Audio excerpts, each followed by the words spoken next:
Giraud. Aujourd'hui, nous faisons la description des ateliers du second semestre 2021.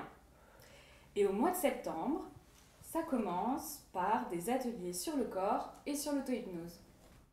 Oui, bonjour Enora. C'est vraiment très intéressant qu'on commence le mois de septembre de ce 2021 par un travail sur le corps. C'est sûrement une des plus grandes révolutions que l'hypnose peut être en train de vivre aujourd'hui, depuis quelques années. C'est le lien entre le mental et le corps, le lien entre le changement et les modifications corporelles, les liens entre les observations corporelles et ce qui se passe sur le plan psychologique chez le patient. C'est une révolution, je pense, aussi forte que ce qui s'est passé quand on a commencé à faire des thérapies orientées vers le futur, ou bien quand on a commencé à utiliser l'hypnose dans les soins. Là, maintenant, on utilise le corps à différents niveaux de l'hypnose, et c'est vraiment une chose extraordinaire. Alors, Stéphanie va parler de la lecture corporelle, c'est-à-dire, bien sûr, quand un patient arrive dans un lieu de soins, nous sommes entraînés, habitués à écouter. Qu'est-ce qu'il va me dire après qu'il ait dit bonjour? Eh bien ici, Stéphanie va nous apprendre à d'abord regarder avant même qu'il ait dit bonjour.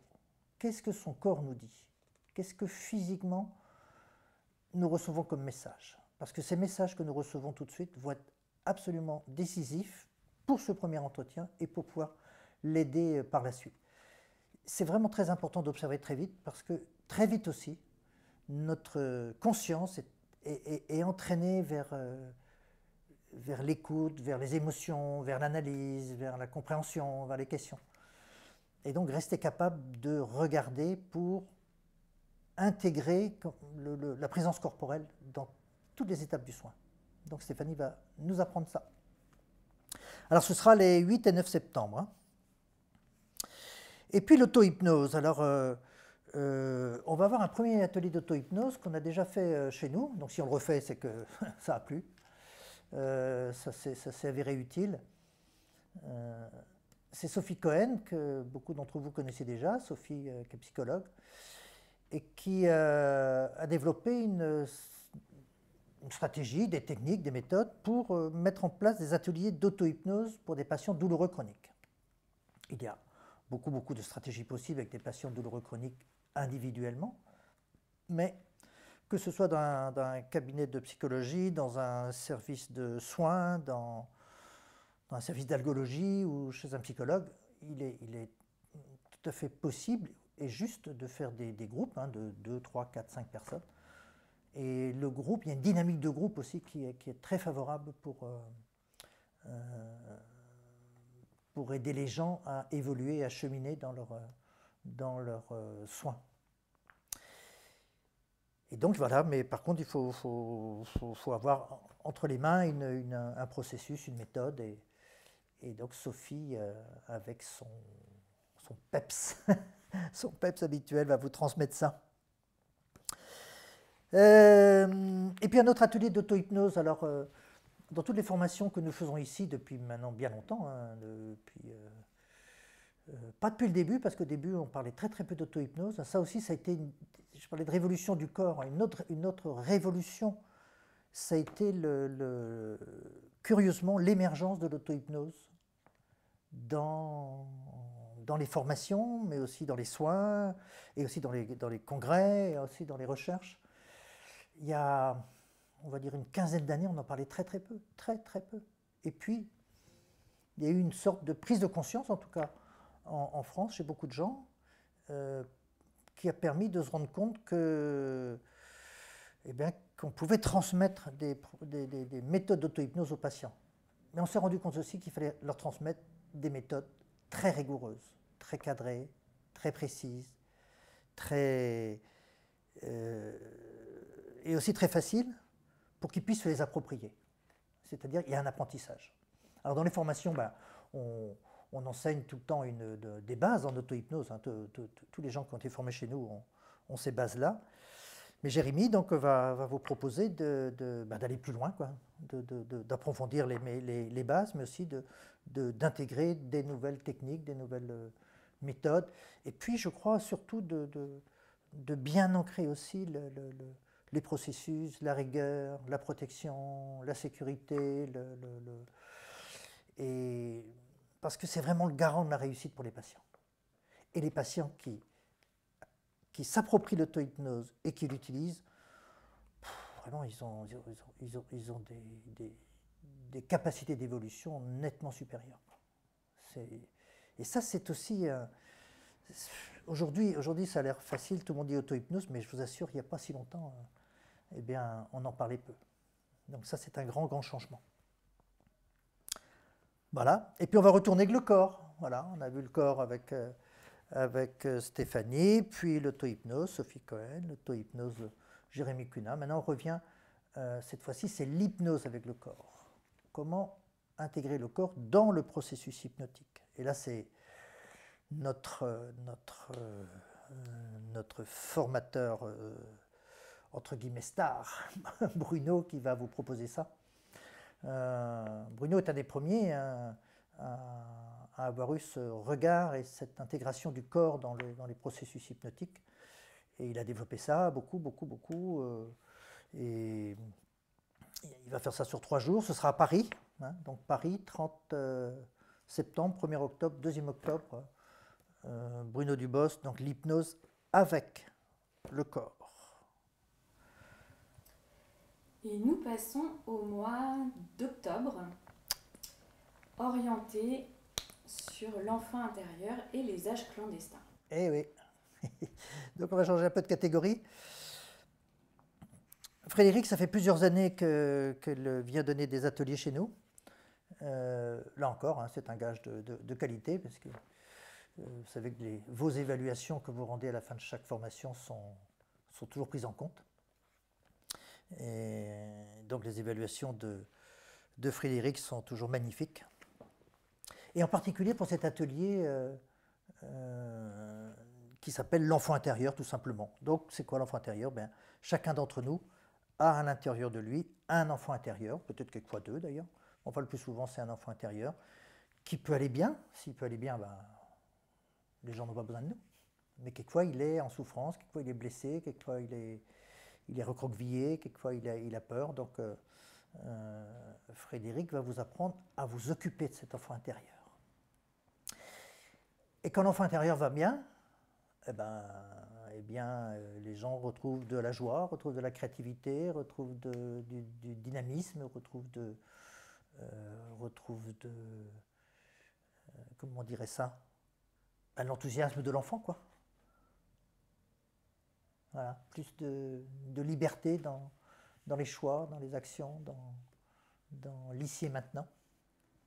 Donc venez vous occuper de votre enfant intérieur, il vous dira merci.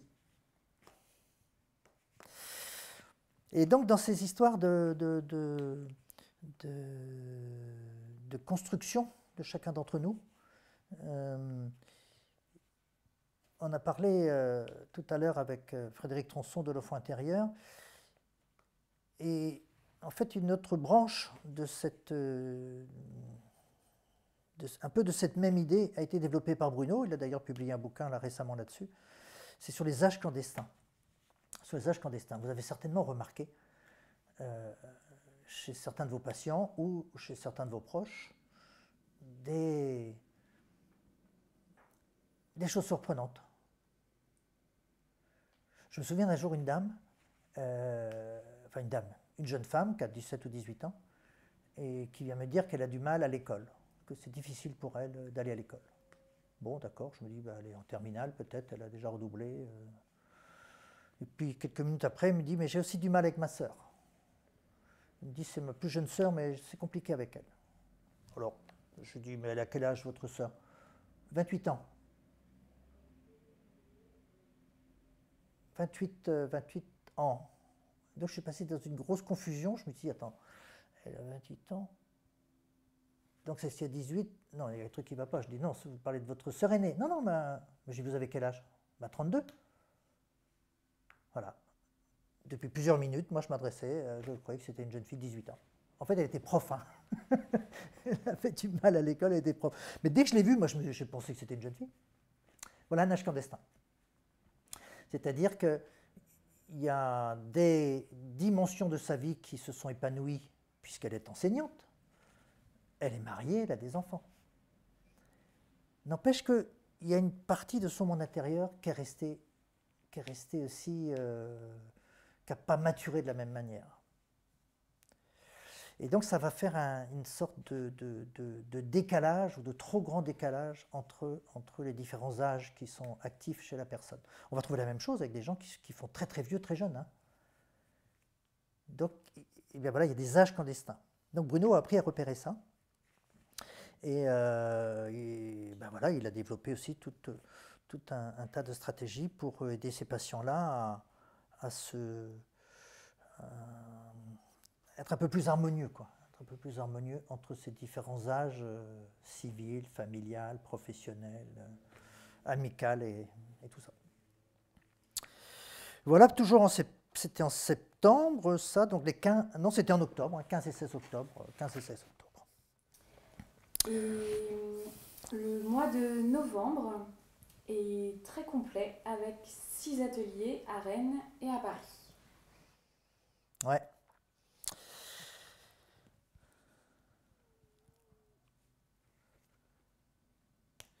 Alors ce mois de novembre va commencer à Rennes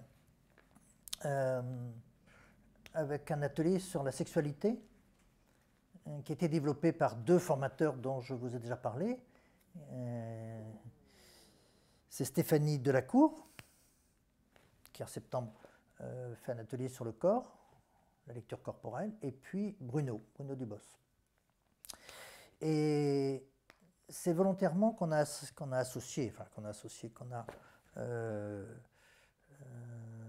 mis en place cet atelier avec un homme et une femme, puisque évidemment il y a beaucoup d'échanges dans les sexualités des hommes et des femmes, n'empêche qu'il y a aussi des différences et des particularités. Donc c'est intéressant d'avoir ces 2 voix complémentaires. Stéphanie fera 2 jours et Bruno sera là le 3e jour. C'est vraiment important dans tous les métiers de santé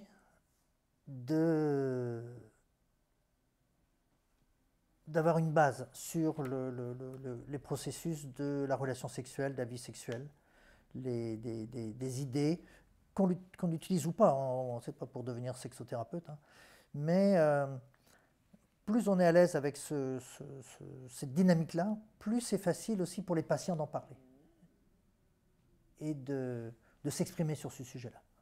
Et c'est comme ça pour tous les sujets. Quand nous, on est en difficulté qu'un sujet, d'une manière ou d'une autre, on ferme la possibilité aux patients d'aborder ce point-là. Donc c'est vraiment important de rester ouvert dans ce domaine.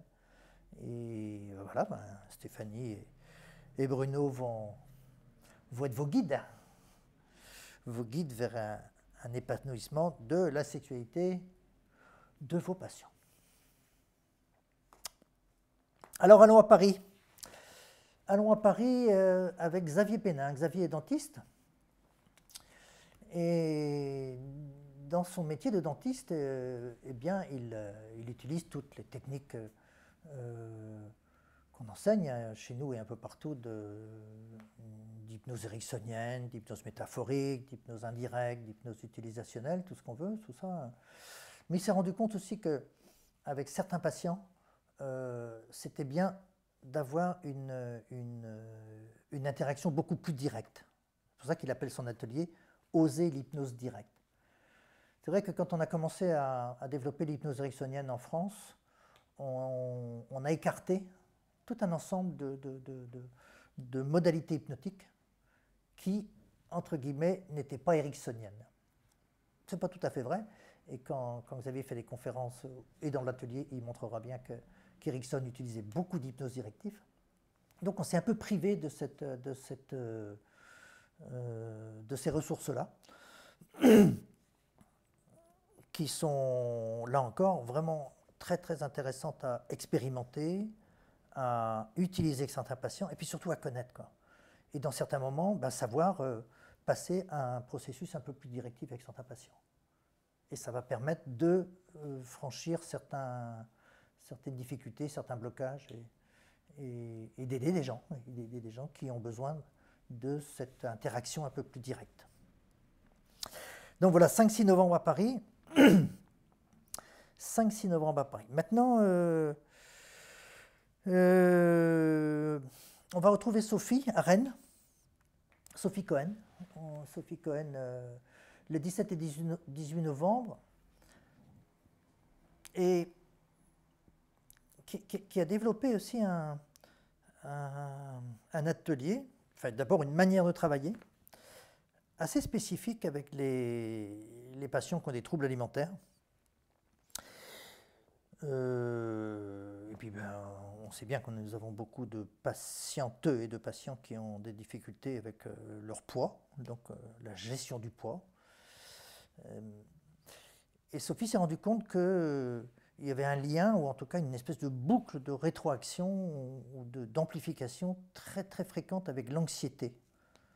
L'anxiété va se répercuter dans la gestion du poids, et les problèmes de poids vont générer de l'anxiété. Et c'est à cette boucle-là que Sophie va s'adresser pour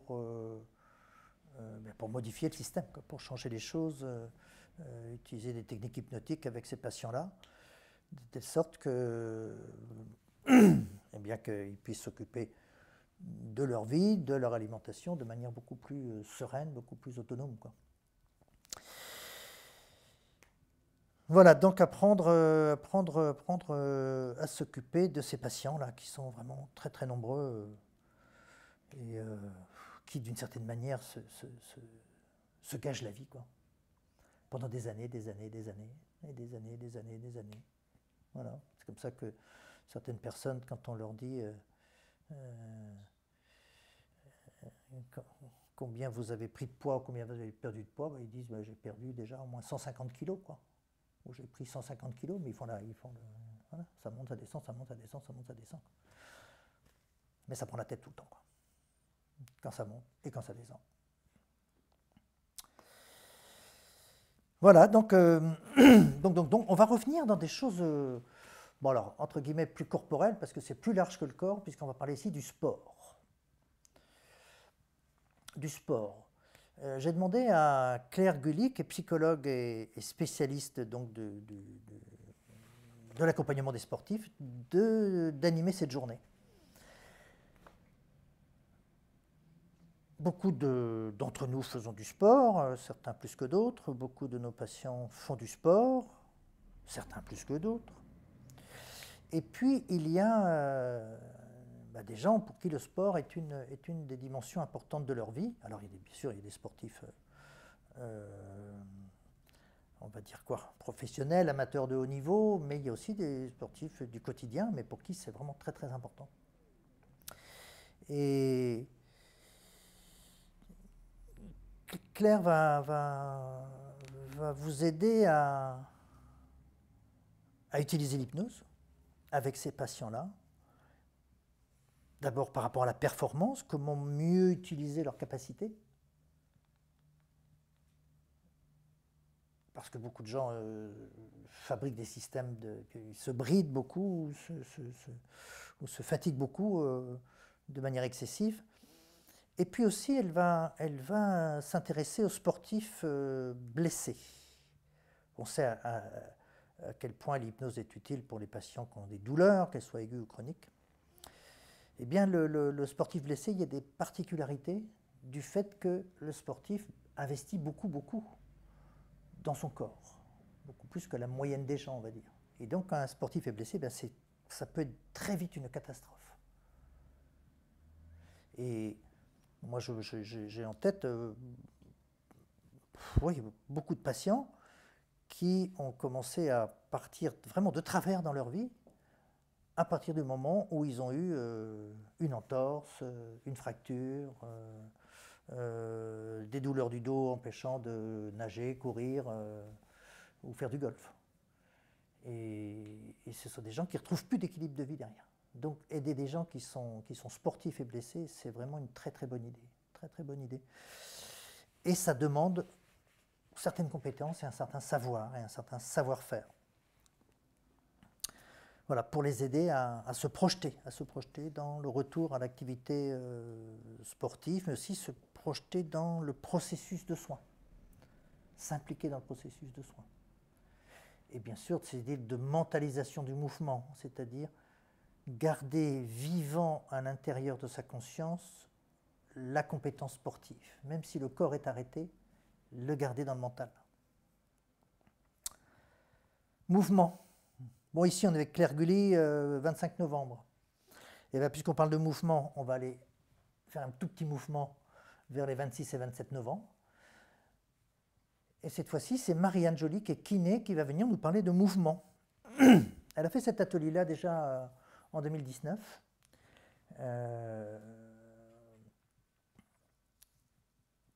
Ça aussi, c'est un des changements très très importants, d'une évolution très importante je dirais quoi, du soin, de la notion de guérison. Aller vers le mouvement. Vous savez que moi, j'ai mis comme une des phrases essentielles de ma vie professionnelle depuis très longtemps, ce petit bout de phrase qui dit « le mouvement, c'est la vie », attribué à Léonard de Vinci. Voilà. Je ne sais pas si c'est vraiment de lui ou s'il l'a attrapé ailleurs, mais en tout cas, le mouvement, c'est la vie. Voilà. Et quel que soit le type de pathologie qu'on rencontre, il y a toujours, quelque part, un arrêt du mouvement. Bien sûr, ça va être particulièrement d'être chez des gens hospitalisés, chez des gens cassés, chez des gens fracturés, chez des gens bloqués dans le corps. Mais quelquefois, l'arrêt du mouvement est plus discret que ça, il faut savoir le repérer. Là, je parle du mouvement physique, mais il y a aussi l'arrêt du mouvement mental ou émotionnel. Et faire le soin à partir du mouvement. On est dans le corps encore, hein. On est encore dans le corps, mais on est dans le corps en mouvement. Et quand du mouvement reprend, eh bien c'est tout le système interne du patient qui se remet en route. Mais là aussi, il faut savoir le guider dans un mouvement adéquat, progressif, adapté, mentalisé, avec des sensations, que les patients retrouvent des sensations dans leur corps. On pourrait dire que tout le monde a des sensations dans son corps, ben, ce n'est pas tout à fait vrai. Il y a des gens qui ont perdu des sensations dans une partie du corps, soit parce qu'elle a été blessée, soit parce qu'elle n'est pas très bien connectée. Il y a des gens qui ont très très peu de sensations dans leur corps. Très très peu. Donc voilà, Marianne, kiné, ben, elle s'occupe de ça au quotidien. Elle va vous aider à mieux vous occuper des patients comme ça, dans le mouvement. En même temps, c'est-à-dire à la même date, les 26 et 27 novembre, eh bien, nous aurons un atelier à Paris qui sera animé de nouveau par un psychologue, Frédéric Berben. Frédéric expert dans beaucoup de choses, évidemment en hypnose, mais aussi dans les modèles systémiques, c'est-à-dire le travail avec des familles, avec des couples, expert en méditation, en yoga. Et il va mixer surtout les notions d'hypnose, de méditation, de yoga, pour s'occuper des gens qui ont des troubles du sommeil. Et en fait, ici dans mon cabinet, je dirais que au moins 50%, mais probablement plus, des gens qui rentrent dans mon cabinet ont des troubles du sommeil. Alors beaucoup ne viennent pas me voir pour des troubles du sommeil. Mais quand je fais l'exploration et quand je leur demande comment est leur sommeil, beaucoup de gens ont des troubles du sommeil. Sommeil entrecoupé, difficulté à s'endormir, réveil très précoce, sommeil agité, sommeil peu réparateur. Et aider, quel que soit le type finalement de pathologie que peuvent présenter les gens, de difficultés que peuvent présenter les gens, mais les aider à partir d'une amélioration de leur sommeil, c'est vraiment une très belle idée. C'est une très très belle idée. Et j'oubliais tous ces gens qui prennent des produits pour dormir. Hein. Des produits pour dormir, c'est pas anodin du tout. Donc s'occuper du sommeil, c'est une ouais, c'est indispensable de savoir s'occuper du sommeil des patients. Alors on a des techniques, hein, tout le monde a appris des techniques d'hypnose, mais voilà, là encore, Frédéric s'est beaucoup penché sur la question, à explorer, à tester avec les gens, et a mis au point des stratégies, des protocoles, des modèles plus performants pour aider les gens à améliorer leur sommeil et peut-être même à retrouver leur sommeil, comme s'ils l'avaient perdu. J'ai perdu le sommeil. Et pour clôturer l'année 2021, 3 ateliers du mercredi 1er au mercredi 8 décembre.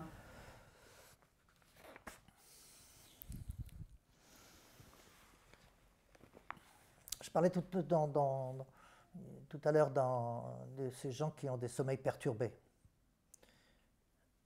Eh bien, par exemple, les gens qui ont perdu un proche ou qui sont en deuil, très souvent ont un sommeil perturbé, très souvent. C'est juste pour faire un lien avec cet atelier que j'anime à Rennes la fin novembre, que j'appelle Les vivants et leurs morts, les vivants et leurs morts. C'est pas tout à fait un atelier sur le deuil, hein. C'est pas exactement ça. Cet atelier a pour but d'aider chacun d'entre nous, mais surtout d'aider nos patients, à établir une bonne relation avec leur mort. Que le mort soit représenté comme étant dans un au-delà, ou qu'il soit représenté comme étant à l'intérieur, ou comme une mémoire, peu importe. Un deuil réussi, je vais quand même parler de deuil, c'est quand ce lien-là, par-delà la mort, est suffisamment bien rétabli pour que chacun retrouve la paix, le vivant et peut-être le mort. Alors on va trouver ici dans des pathologies officielles de deuil, voilà, des deuils pathologiques. D'accord. Et c'est un peu ça que je savais repérer il y a maintenant longtemps, puisque je m'occupe de ce sujet-là il y a plus de 20 ans. Mais en m'intéressant plus particulièrement à ce lien entre les vivants et les morts, eh bien, je me suis rendu compte rapidement le nombre de gens qui franchissent la porte de mon cabinet et qui sont en difficulté avec un ou plusieurs morts. Que ce soit quelqu'un qui est décédé il y a quelques mois, que ce soit quelqu'un qui est décédé il y a des années, que ce soit un enfant qui est décédé dans la famille, parfois un enfant qui est décédé chez les grands-parents, que ce soit quelqu'un de proche, un frère, une sœur, un parent, quelquefois c'est un voisin, un ami.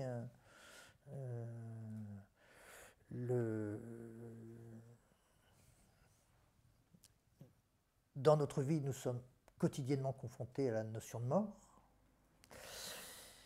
Et bien, il y a des gens qui vont, même après un décès, même après des décès difficiles, vont surmonter.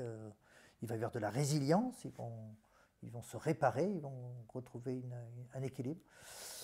Il y a beaucoup de gens chez qui c'est beaucoup plus difficile. Alors, ils vont mettre ça dans un coin, mais ça va commencer à entraîner de l'anxiété, de l'angoisse, des troubles corporels, des troubles dépressifs, des troubles du sommeil.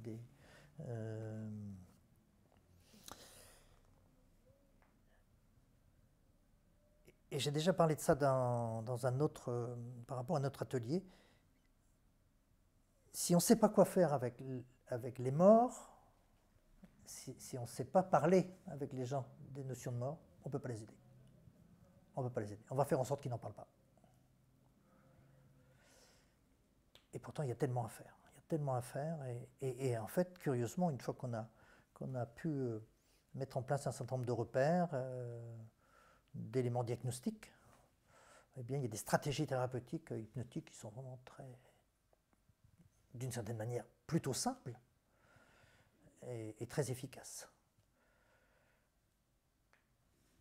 Plutôt simples, mais quelquefois, il y a des gens qui sont tellement blessés, tellement fragiles, tellement douloureux, il faut y aller. Il faut parfois prendre le temps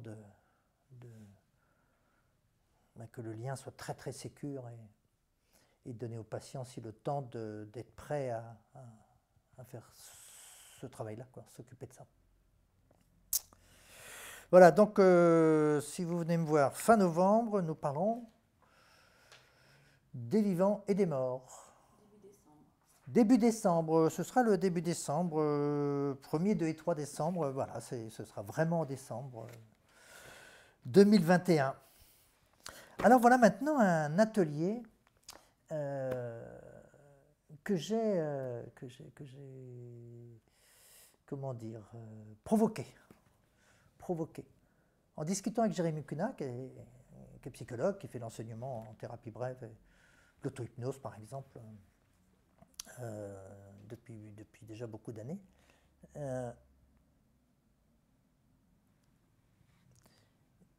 il me disait que la manière dont il travaille aujourd'hui avec ses patients et la manière dont il travaillait avec ses patients quand il a commencé à faire de l'hypnose, eh ben,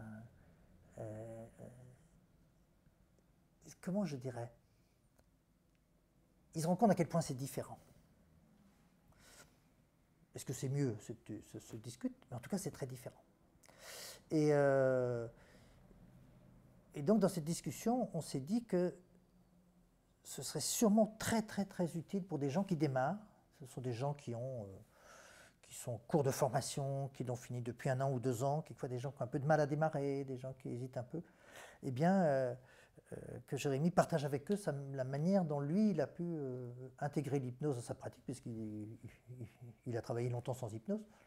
Comment il a fait pour intégrer avec ses hésitations, avec ses préoccupations, avec ses succès, avec ses... Et voilà, comment il a intégré et comment on peut puiser dans son expérience pour commencer les choses. Parce que souvent, beaucoup de formateurs, dont moi et d'autres, on va parler de notre expérience. Moi, je vais parler de mon expérience aujourd'hui. Ça fait 30 ans que je fais de l'hypnose. Donc, quelquefois, quand je raconte telle ou telle chose, des gens qui sont tout à fait débutants se disent « Bah ouais, mais bon, hein ?» Comme ça, ils racontent, ça a l'air facile, mais moi, quand je suis avec mon patient, c'est pas si facile que ça. Et bien voilà, l'objectif de cet atelier avec Jérémy, c'est de combler un peu ce fossé-là et d'aider chacun d'entre vous vraiment à intégrer et à démarrer. Alors on va finir l'année 2021. Voilà aussi avec une thématique que j'aime beaucoup. On est aujourd'hui dans un monde où les neurosciences sont tellement importantes. Je trouve d'ailleurs qu'on parle beaucoup plus de neurosciences que de conscience.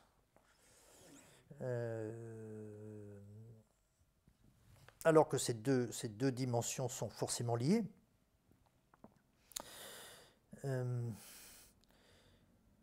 Mais en hypnose, on s'intéresse, entre guillemets, plus, quand on détecte nos patients, à ce qu'on disait à une époque, ce qu'on dit encore très largement, à son esprit.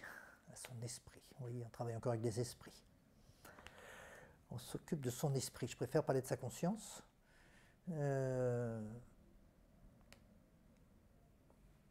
Mais l'esprit, il a un support aussi.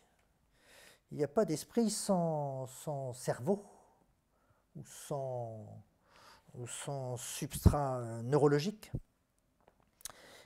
Et donc, qu'est-ce qu'il fait ce substrat neurologique? Qu'est-ce qu'il fait ce cerveau?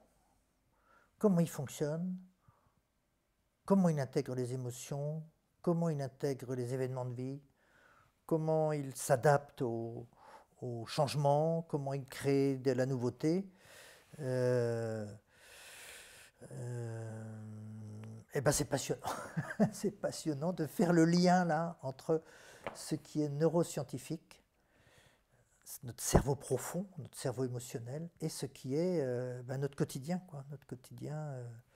notre façon de fonctionner à chacun d'entre nous. Eh ben, il fallait bien un neurologue pour aller travailler sur ce sujet, présenter ce sujet. Olivier Hahn est neurologue depuis bien longtemps. Alors pour lui, ça a été une révélation que de découvrir l'hypnose, parce que c'est comme si tout d'un coup, ça faisait le lien entre beaucoup de choses qu'il savait.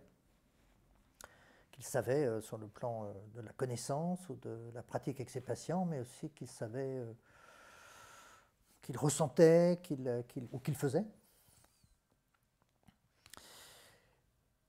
Et de mieux connaître ces liens-là, il va vous expliquer comment on peut mieux aider des patients qui ont des troubles plus corporels, comme l'insomnie, les céphalées, les douleurs,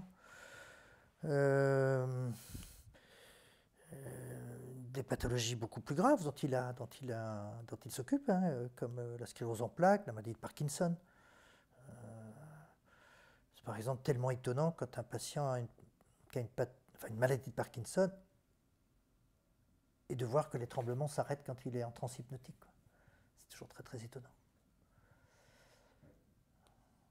Ça ne veut pas dire qu'on sait forcément quoi faire avec ça, mais en tout cas, à l'observation, c'est étonnant. Bon voilà, Olivier a beaucoup plus de repères et de capacités pour intégrer, utiliser et mettre en place de l'hypnose à bon escient pour finir l'année 2021. Donc ça, ce sera le 8 décembre. Voilà. Merci Claude Viro. Merci Nora, 40 ans.